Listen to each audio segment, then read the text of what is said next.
Hi folks, and welcome back to another episode of Mike's Attic Toys and Collectibles. Today we're going to be taking a look at the new crossover figure, Ultimate X-Spanse. Cue the guitar music. Alright, so as many of you know, over the past year or so, Hasbro has been working with various other companies to put out some exclusive figures that are crossovers. We, of course, have Ectotron and Gigawatt. You can watch the reviews on my channel. There's also Maverick, who I don't have, and they reissued the Millennium Falcon, as well as a My Little Pony figure. This figure transforms into the 90s X-Men jet, better known as the Blackbird, based off of a real, actual jet, of course. It is one of the more iconic things from the X-Men from the 90s. Now, this figure itself is a heavy retool, from my understanding, of the Studio Series Dark of the Moon Jetfire. But before we start talking about the figure, we're going to talk about the box. I never talk about the box. To me, the boxes are boring. But this one I'm having fun with. Now, I am a huge X-Men nerd, or I was growing up. Like many of us, I think I was in 6th grade when the X-Men, the animated series, debuted. But let's go ahead. So we got the front of the box here. And, of course, has a beautiful artwork of what the character should look like. I wish his head looked that nice. Got some nice, very pouty lips there, boy. You get... This is how I define the figure here. The versions of Wolverine and Sabretooth here are not based off their comic models. They're based off of the animated series models. So this is an homage to the classic cartoon and not the comic books. And I think people need to understand that when they look at this figure, review the figure, that it is a reference to the classic show as well as the old Toy Biz figurines. I think it was Toy Biz. But as you can see here on the back of the box, you do get the product shot. He, of course, comes with accessories and a Wolverine that is awkwardly painted, to say the least. He also comes with Sabretooth. And he also has a box insert. Now, the box insert I did have a lot of fun with. It does have some text specs, and I'll show you, but I can't see the text specs if I put it in front of the camera because I'm old here. It has a diagram of the X-Jet, the different features, and what makes the plane move. It also talks about how the cruise capacity is 7 standard. It's 80 feet long, 4 inches. 62 wingspan is 62 feet. It's got these cool turbojets, and etc., etc., etc. As you can see here, it has, a crosscut. It also has copies of, I think they're the old Series 2 Marvel cards, or maybe even Series 1 X-Men cards in the background here. They even include Deadpool. Deadpool wasn't an X-Man. He was still an X-Villain in the 90s. But hey, it is what it is. It's a fun little feature. It's a surprising feature. Sorry. This is pollen season in Florida, and I am extremely allergic to said pollen. So I do apologize for my hacking cough at the moment. I am, of course, taking breaks in between to take some medications. Well, let's go ahead and get rid of the box. You guys don't want to care about the box. I care about the box. And we'll bring back in the jet. As you can see here, the jet is quite large. It barely fits on my little desk here. I have to keep adjusting just to keep him in shot. And just to give you a reference, here's what Jazz, Studio Series Jazz at least, he's about 3 times the length. It is a warning straight off, because it is a Studio Series remold.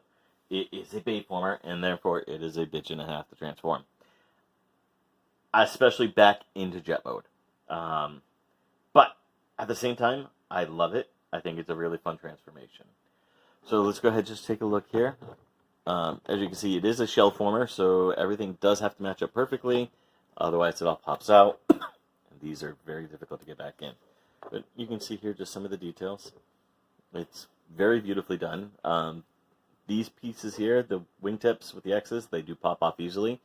And you're going to actually be thankful for that. As you can see, this has already dislodged itself back here. On the underneath here, he does come with weapon storage for a couple of his accessories. And you can basically see how he folds out from there. And of course, I don't show the transformations. I want you guys to figure it out or watch a better reviewer than me. But that's it for this X-Spanse. And of course, we already showed you that it comes with Wolverine and Sabretooth. Now, they are too big to fit in here. So, I mean, the scale is a little bit wonky, but they're more meant to show off in the vehicle mode anyway, the robot mode. But I do, of course, want to warn you that this is a Bayverse design that's just been remolded. So, again, if you don't have everything lined up perfectly, you're going to end up with a landing gear that isn't touching. Stop it. Oh. Well, Jetfire in the movie was old, so maybe he communicated in Morse code. Ooh, maybe Cyber is piloting it. There's an X-Men reference for you. I learn any language. That's my mutant power.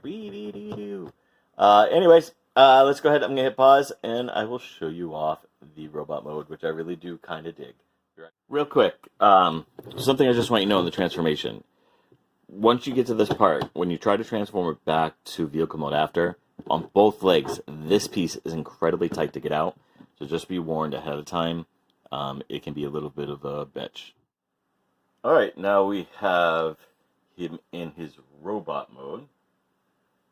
And as you can see here, he is rather highly detailed. A lot of painted gribbles here. Let's try to get the camera down just a little bit. And just to kind of just show you how big he is in general. So let's go ahead and let's see. Who do I have out on the shelf right now? Black Arachne. Ceiling comes up to just about mid-thigh. Just to give you a hint, this is how big he is. Let's go ahead and use Studio Series Jazz. Again, about mid-thigh. And Grimlock. Grimlock only comes up to about the shoulder. So yeah, that's giving you the scope of the size of him. Now, I do want to talk about the big elephant in the room regarding his robot mode and how I don't have an issue with it. Oops. He is big, which means he's also very top heavy. Actually, he's weight's on his feet, but it's just there's so much to him. The big elephant in the room, and the thing I've been seeing a lot of people complaining about the most, is this. And this. And I understand what they're saying. I do. It is kind of weird looking. And the whole thing is it's a retool of one of the Jetfire molds, I believe Studio Series. I don't have any Jetfire molds to really compare it to, but part of that transformation, you have to have this somewhere. Now, you can turn these in different directions. You can fold them up a little bit. You can try to clean them up to make it look a little bit better. I don't have an issue with them, and here's why. I grew up in the 80s and 90s, and a lot of the toys that we had at that time, be it X-Men or Batman or Spider-Man, all would come with these ridiculous gimmicks and stuff. And a lot of them would come with like hang glider backpacks and stuff like that. And to me, this kind of feels like it's an homage to those old toys. I wish I still had examples, but I don't. It's just one of those silly things that we had back then, and I do think this really works, and I think it is a fantastic view of it. I think it gives him a definite silhouette that is unique, and I do rather dig it. And let me just tell you, the transformation to get him from the X-Jet to this mold, to this robot mode, is a lot of fun. These pieces here that make the legs, you have to twist them, turn them, fold them in, fold them out. And it is because it is based off the Studio Series, so it is a Bayverse design, so everything moves. My only real complaint with the whole robot mode is that the hands don't close. And really, that only becomes a complaint when I put in the energy things here, because Wolverine's hand should be closed when you have these claws out, and I'll show those off here. And there's a lot of really good homages for this figure with classic X-Men in general. A lot of people have bitched about the pouch design, how it's a Rob Liefeld design, and it really isn't. It's a Jim Lee design. But no one ever knocks Jim Lee for doing the same exact things that Rob was doing. Because it's easy to hate on Rob, whereas Jim Lee's still a god. Even though all of his characters look exactly like, except their hair. But I'm not going to knock him either. I mean, I wish I had just an ounce of his skill in drawing. Articulation-wise, let's go ahead and take a look. He does have elbow. He does have shoulder rotation. The arms can go out. They can go forward and back, but only so far because of this. Now, these do move as well, so you can adjust. This I have up because that's how it shows you, but if you put them down, it gives them more of a caped look. And I'm going to talk about that actually in a second here. The hands, even though they don't close, they do rotate. He has torso bend, which is really cool. It's not much, but it is enough that I really dig it. Feet have some pretty good ankle tilt. They can go forward. The toes can go forward. That's about it, because the heel spur here is the engine. Doesn't really do much. Knees, you get that good ratchet. These are really tight too, as you can see. And of course I knocked the camera over doing it. But you can see this thing is very articulated, and it's no wonder, after all, it is a Studio Series figure. As far as the head sculpt goes, that's the thing I dislike the most. He looks like an old man. He looks like a really weird-looking old man. Oh, maybe that's them trying to make Professor Xavier part of this or whatnot. But yeah, so let me go ahead. I'm going to get out the accessories and show you what he looks like with all the accessories put on. I'm going to talk about how he homages classic X-Men, whether he likes it or not. Alright, so now I have him with his blast effect parts attached, as well as Wolverine and Sabretooth. And just want to show you just exactly all the homages that he's doing, or Hasbro did with this figure, that I can think of. First off, of course, you know, the Wolverine and Sabretooth. Oh, the Sabretooth just fell and disappeared. Wolverine, you can put the Psylocke butterfly effect on for some apparent stupid reason. It's a waste of a blast effect. But it homages Psylocke twice. Or maybe even homages Revenge. It could be that nerdy. For those of you who don't know who Revenge is, good luck. So yeah, it comes with her butterfly effect, but you also get the psychic dagger that Psylocke used. You get these Energy Blast Wolverine claws, which are very reminiscent of the Marvel Mangaverse Wolverine, for those of you old enough to remember Marvel Mangaverse. And I'm sorry if you do.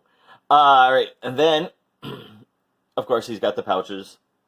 He's got the blue and gold that Cyclops is known for, but it actually looks more like Cannonball during his time with the X-Men. If I remember right, and I'd have to look up the old Cannonball outfit. Cannonball was briefly an X-Men in the very late 90s through early 2000s. He was actually one of the core members of the group, specifically during Operation Zero Tolerance. I didn't talk about this earlier, but this visor here, of course, can go up and down. And it is, of course, referencing two different things. I don't know if the second one's intentional or not, but of course, it's the classic Cyclops visor. But the fact that it can go up and down and move around also kind of references, and you also get the antennas here, the character Maverick, who's one of Wolverine's oldest allies and enemies at the same time. So, I mean, just going there, and then, of course, because of the fact that it has wings, Archangel. And especially when it's down like this, you can kind of get the whole Archangel vibe. Now, you still end up with these, but hey, not much I can do about that. Again, this figure is fantastic, and I know a lot of people are dissing it because it has this aqua part here or it has the pouches, but it's supposed to be 90s. After all, the designs on the box are the 90s X-Men characters of the cartoon, not the comic books. So, I mean, it is rather cool. Um, Other than the pointless Wolverine and Sabretooth minifigures, I really dig how much homaging this figure does. And of course, he's got the red X with the black, the red background with the black X's that were the X-Men symbols back then. Again, this is a wonderful homage to the cartoon. You can also force another homage using the landing gear. Hey, look, now you got Forearm, or, oh god, what's the name of that mutate? Barabbas? The Savalanche mutate had 4 or 6 arms. You can homage that, jokingly, of course. So, I mean, it's got homages, and it's cool. And that's why I like these crossover figures, because of the homages and how much fun they're having making them. And again, a lot of people were thinking that focusing more on the comic book aspect than the cartoon aspect. And right from the box and the get-go, it screams more of the cartoon. You can even try to force like another homage here, or maybe make it a One Sentinel from the Decimation era, where it's probably piloted by some mecha or something. But I mean, considering how the scale here is just weird, so I don't really want to go by that. Again, in jet mode, these guys would be too big to ride them, but in this mode, he's huge, and I really do dig it. So I'm going to go ahead and end this video. If you liked what you saw, please comment down below, hit like, subscribe, tell me what you like, what you didn't like, what you want to see next. Thank you very much for watching.